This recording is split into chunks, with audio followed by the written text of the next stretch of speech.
नमस्कार बच्चों। आज संस्कृत कक्षा में हम नए टॉपिक के रूप में संख्या शब्द को संख्याओं के ज्ञान को सीखने जा रहे हैं बच्चों। संख्या के साथ ही साथ बच्चों हमने जो पिछली कक्षा में शब्द रूप, संज्ञा शब्द रूप और सर्वनाम शब्द रूप देखे थे, उसी प्रकार से हम संख्याओं में भी शब्द रूपों को भी देखेंगे। तो सबसे पहले आते हैं बच्चों हम संख्या ज्ञान के रूप में।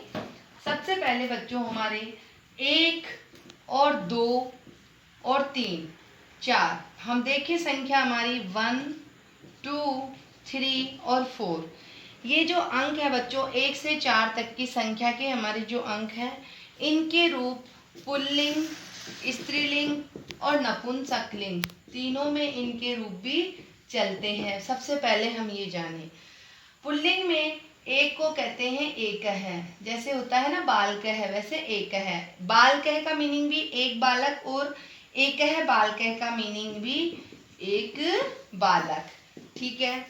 ऐसे ही स्त्रीलिंग में एका, जैसे कि होता है एक बालिका, तो हम बालिका भी कह सकते हैं या हम कह सकते हैं एका बालिका।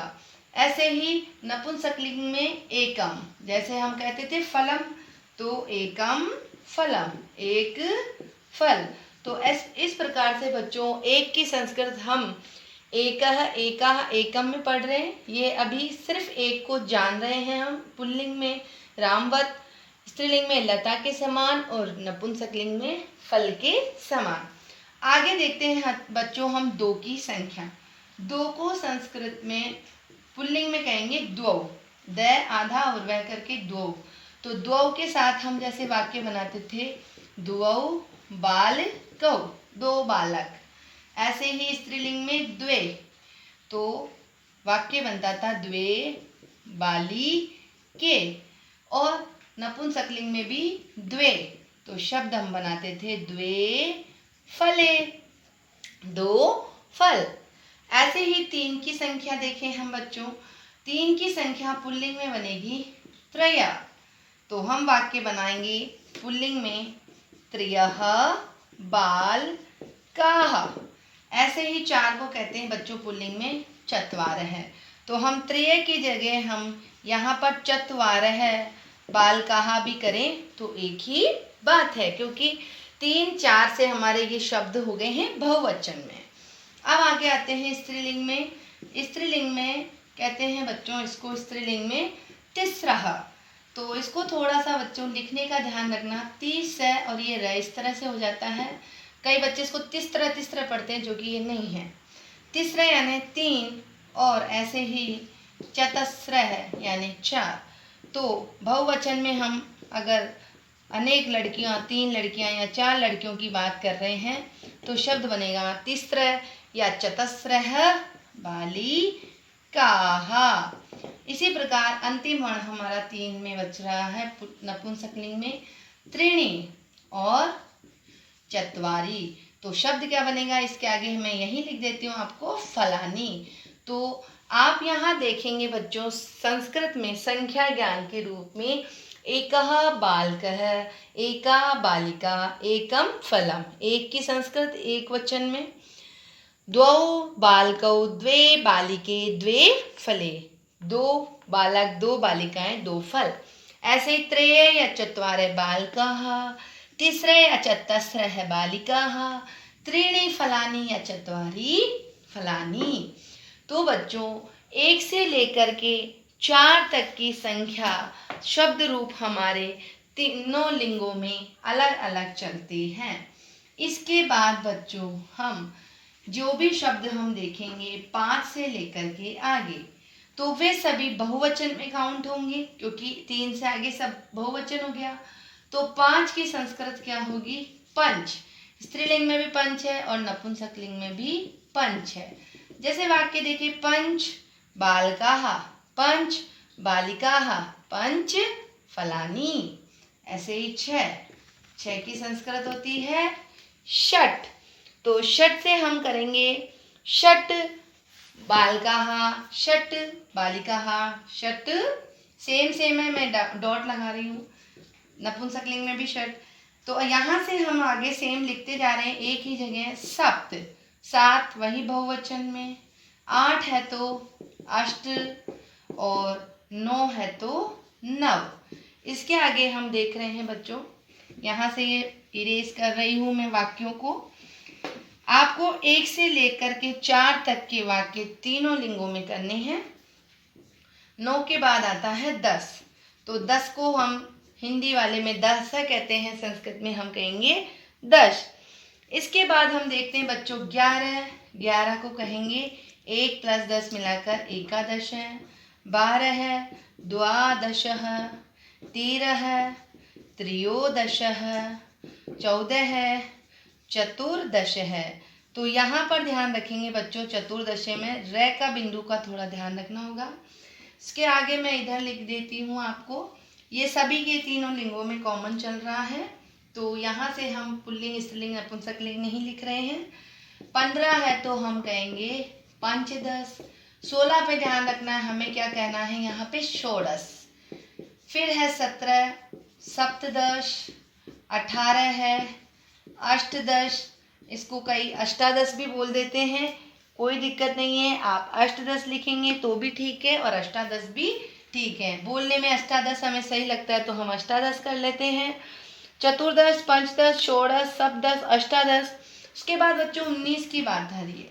अभी तक हमने 1 से लेकर के 18 तक में हर अंक को 1 से 8 के अंक को 10 में ऐड किया है, तो हम 19 को भी 9 10 करके बनाएं तो भी संस्कृत बनती है। या हम कहें अगला नंबर 20 है, उससे 1 नंबर कम है, तो 1 नंबर कम है तो हमने किया एकोन। और किससे कम है, 20 से, चूंकि 20 को कहते हैं विंशति, तो हम कह सकते हैं इसे एकोन विंशति।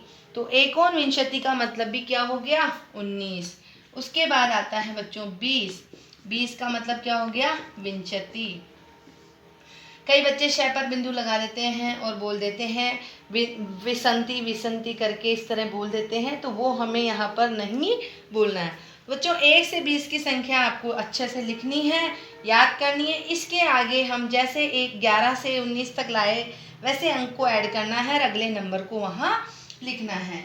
20 के आगे अब मैं डायरेक्ट आपको 30, 40, 50 की संस्कृत लिख दे रही हूँ। 30 है तो आप क्या कहेंगे, त्रिंशत। 40 है तो चत्वारिंशत, यहाँ से इरेज कर रही हूँ मैं, चत्वारिंशत। ऐसे ही 50 है तो बच्चों पंचाशत। 60 है तो हम कहते हैं षष्ठी। अब यहाँ पर षष्ठी षट ये थोड़ा सा हमें मिक्स हो जाता है, तो ध्यान रखें, षट का मतलब 6 है और षोडश का मतलब 16 है, और जब हम 60 की बात कर रहे हैं तो 60 का मतलब षष्ठी है, ये थोड़ा हमें यहाँ पर वर्ड को ध्यान रखना है। 70 है तो हम 70 को कहते हैं सप्तति है, और 80 है तो अशीति है, आप विसर्ग लगा के लिख सकते हैं। 90 है तो नवति। उसके बाद 100 आ गया हमारा शतम। आप इससे आगे भी लिख सकते हैं, 1000 है तो सहस्रम। फिलहाल हम 100 तक की गिनती देख रहे हैं। इसमें बच्चों जो भी अंक है हम आगे ऐड कर लेंगे 1 से 9 तक की, तो वो पूरी हमारी 100 तक की काउंटिंग बन जाएगी। तो ये हमने यहाँ पर देखा है पूरा 1 से लेकर 100 तक की संख्या। इसी के साथ बच्चों हम संख्या प्रकरण में थोड़ा सा और देख लेते हैं और हमारा संख्या से शब्द रूप प्रकरण भी कंप्लीट हो जाएगा। जैसे बच्चों पुल्लिंग में हमने सर्वनाम देखे थे, तो वहाँ मैं सर्वनाम लिख नहीं रही हूँ, मैं सिर्फ आपको बोल रही हूँ यहाँ पे, और आप समझ जाएंगे प्रथमा, द्वितीया, तृतीया, चतुर्थी, पंचमी, षष्ठी और सप्तमी, क्योंकि सर्वनामों में भी आगे संबोधन नहीं होता तो संज्ञा में। तो जैसे एक के रूप वहाँ चले थे य यौ ये स तौ ते, वैसे यहाँ पर एक के रूप चलाने। एकः, मैं इधर लिख देती हूँ, हाँ, एकः, एकम, एकम, एकेन, एकस्मै, एकस्मात् और एकस्य और एकस्मिन्। अब बच्चों यहाँ पर एक चीज़ ध्यान देंगे आप, मैंने एकवचन, द्विवचन, बहुवचन लिखा है पुल्लिंग में। क्योंकि एक संख्या हमारी क्या है, एक है, ओनली एक वचन होता है, तो इसके रूप द्विवचन और बहुवचन में नहीं चलेंगे। तो इस जगह पर मैं द्विवचन और बहुवचन की जगह यदि आपको स्त्रीलिंग लिख दूं और नपुंसकलिंग लिख दूं केवल एक की संख्या में, तो रूप वही बन सकते हैं हमारे लता की तरह, एका, एका, और फिर उसके बाद एकया, फिर द्विवचन से मैंने स्टार्ट नहीं किया, यहाँ से स्टार्ट करते हैं अपन बच्चों। ये सिर्फ ज्ञान के लिए था, इसको नहीं मानना है, विभक्तियों से हमें लिखना है।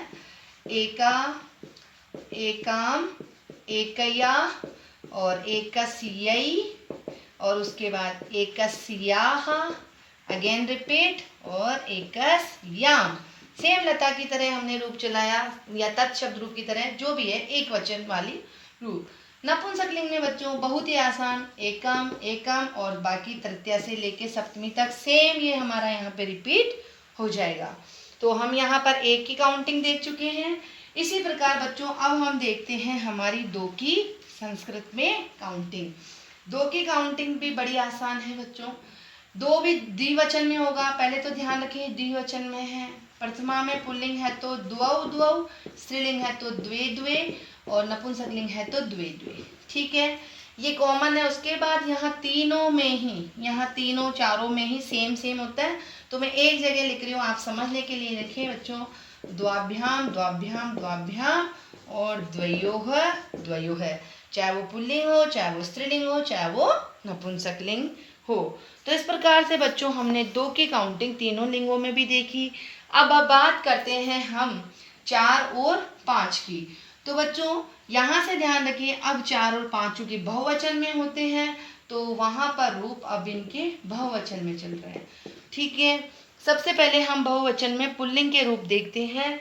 तो पुल्लिंग में आएगा बहुवचन में त्रय, त्रीन्, त्रिभी। ये ध्यान रखना है, सर्वनाम में यहाँ पर हमें थोड़ा इस जगह चेंज है पुल्लिंग वाले में, क्योंकि वहाँ हम सब जगह यहाँ पर चेंज करके आए आई के रूप में, जबकि ये बिल्कुल इदम की तरह त्रिभी, ए भी वहाँ से बना है, और जगह नहीं है ये वर्ड। तो त्रिय, त्रीन, त्रिभी, फिर आ गया हमारा त्रिभ्य, त्रिभ्य, और षष्ठी विभक्ति में आ गया हमारा त्रियाणाम, जैसे रामाणाम, और वैसे ही रामेशु के जैसे ही त्रिशु। तो हमें यहाँ पर 3 की काउंटिंग त्रय, त्रीन, त्रिभी, त्रिभ्य, त्रिभ्य, दोबारा रिपीट में, और फिर षष्ठी में त्रैणाम, त्रिशु, वही राम की जैसे दिख रहा है। ऐसे स्त्रीलिंग के अंदर हम बच्चों बात करेंगे तो हमारा सेम शब्द होगा तिस्रः, तिस्रः, और फिर इस तीसरी शब्द को लेकर के हमें कर देना है तीसरी भी, तीसरः, भ्यः, अगेन रिपीट, और तीसरी नाम। यहाँ ध्यान रखें, री बड़ा करना है, षष्ठी के बहुवचन में तो हम तीसरे नाम करेंगे, और फिर तीसरी शु। नपुंसकलिंग में भी बच्चों ऐसे ही सेम है, त्रीणी, त्रीणी, और तृतीया से तो बाकी सेम हमारा पुल्लिंगवत ही होता है। ऐसे ही बच्चों 4 की काउंटिंग है, तो 4 की काउंटिंग और हम लास्ट देखते हैं। 4 की काउंटिंग में बच्चों में थोड़ा थोड़ा चेंज यहीं पे कर देती हूँ। पुल्लिंग शब्द यदि है तो पुल्लिंग में फर्स्ट वर्ड आता है हमारा चत्वार है, और द्वितीय शब्द है हमारा यहाँ पर चतुर है। उसके बाद जैसे त्रिभी है उसकी जगह हम क्या कर देंगे यहाँ पर चतुर भी, तो चतुर और रह है जो वहाँ अगले शब्द पे चल जाएगा, और ये बन जाएगा हमारा चतुर्भी। फिर उसी की तरह जैसे त्रिभ्य, त्रिभ्य है तो त्रि की जगह हम चतुर, चतुर लगा देंगे, और ये शब्द बन जाएगा चतुर्भ्य, चतुर्भ्य। फिर ऐसे त्रैणाम की जगह हमने क्या करा, चतुर्नाम, चतुर्नाम। तो ये जो र है ये अगले वर्ड पे लगाना है, इसको वापस लिख देती हूँ मैं चतुर्नाम शब्द को, कि जो ये यहाँ से हमें र है वो हमेशा अगले वर्ण पे जाना है, चतुर्नाम, और त्रिशु की जगह क्या आ गया, चतुर्शु। ठीक है, इसी प्रकार बच्चों अगर नपुंसकलिंग में हम यहाँ से इसे पहले नपुंसकलिंग में देख लेते हैं, चत्वारी, अगेन चत्वारी, और सेम नपुंसकलिंग पुल्लिंगवत हो गया तृतीया से। ऐसे ही स्त्रीलिंग के अंदर होगा, स्त्रीलिंग में क्या आएगा, पहला वर्ड हमारा स्त्रीलिंग में चतस्र है, चतस्र है। अब तीसरे की जगह हमें क्या लगा देना है, चतस्री, वही सेम चीज़ है, कहीं भी कहीं कोई किसी प्रकार का मिक्स नहीं है। हमें बस स्त्रीलिंग में स्त्रीलिंग के हिसाब से बना देने हैं। चतस्रभिः, ऐसे ही चतस्रभ्य, ये भी है, हर जगह चलेगा। फिर चतस्रीणाम और फिर चतस्रीषु। तो ये हमें देखना है कि हम इसको पूरा ढंग से एक बार एक शब्द को यदि पढ़ लेते हैं तो हमारे आगे की जो संख्या है वो चतस्र, चतस्र, चतस्रिभि, चतस्रिभे, चतस्रिभे, चतस्रिणाम और चतस्रिषु आराम से बन पाती है। तो यहाँ पर बच्चों हमने 1 से लेके 4 तक की संख्याओं में हमने केवल इनके सभी शब्द रूपों को देखा है। इससे आगे की बात करें बच्चों, पंच से आगे, तो वो अभी हम इस कक्षा में नहीं देखेंगे। बाकी उनमें कुछ नहीं है, जैसे ये बने हैं वो वैसे सेम है। पंच पंच, पंचभी, पंचभे, पंचभे, पंचानाम, पंचसु, षट षट, षटभी, षटभे, षटभे, षट, षणानाम, षटसु, ऐसे ही। तो इस प्रकार से बच्चों हमें केवल और केवल फिलहाल हमारे सिलेबस के अकॉर्डिंग हमें 1 to 100 काउंटिंग लर्न करनी है। 1 to 4 काउंटिंग तीनों लिंगों में हमें एक एक वाक्य बना के आना जरूरी है। उसके अलावा हमें जैसे सर्वनाम हम प्रयोग करते हैं वैसे इनके प्रयोग होते हैं। तो आपको इसमें बहुत ऐसे नहीं कि बहुत सारा पढ़ लिया या क्या नई चीज आ गई है, नहीं, बिल्कुल नहीं। जो सर्वनाम है सेम वैसा ही है। हमने सिर्फ यहाँ पर 1 to 100 काउंटिंग देखनी है और 1 से लेके 4 काउंटिंग के तीनों लिंगों में 12 सेंटेंस हमें बनाने हैं, जैसे कि मैंने यहाँ पर आपको बना के दिखाए थे। तो आज हमारा संख्या प्रकरण कंप्लीट होता है।